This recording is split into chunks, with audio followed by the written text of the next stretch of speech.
পতিত সরকার তার ক্ষমতা পাকাপোক্ত করতেই শাপলা চত্বরে হত্যাকাণ্ড চালিয়েছিল বলে মন্তব্য করেছেন প্রধান উপদেষ্টার প্রেস সচিব শফিকুল আলম। শুক্রবার সকালে বাংলাদেশ চলচ্চিত্র উন্নয়ন কর্পোরেশনে শাপলা চত্বরে হেফাজতে ইসলামের হত্যাকাণ্ড নিয়ে ডিবেট ফর ডেমোক্রেসির ছায়া সংসদ বিতর্ক প্রতিযোগিতায় প্রধান অতিথির বক্তব্যে তিনি কথা বলেন। জানান ৫ মে হেফাজতের কতজন মারা গেছে সংখ্যাটা সরকারের সঙ্গে হেফাজত ইসলামকেও খুঁজে বের করতে হবে। এ সময় ২০১৩ সালে সবচেয়ে বেশি গুমের ঘটনা ঘটেছে বলে জানান প্রেস সচিব।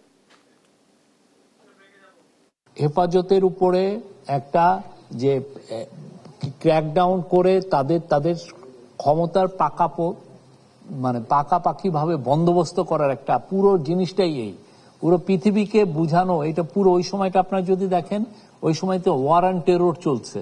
ওয়ার অন টেররে সে আসলে বেনিফিট নিতে চাচ্ছে যে আমি বাংলাদেশে এদেরকে আমি মেরে কেটে আমি দেখাচ্ছি যে তুমি আমি তোমার জন্য ইন্টারন্যাশনাল পার্টনার। এইটা ছিল মূল এইম, তাদেরকে একটা দেখানো যে ওয়ার অন টেররের আমি তোমাদের সাথে আছি, ওয়েস্টের সাথে আছি, সাথে আছি।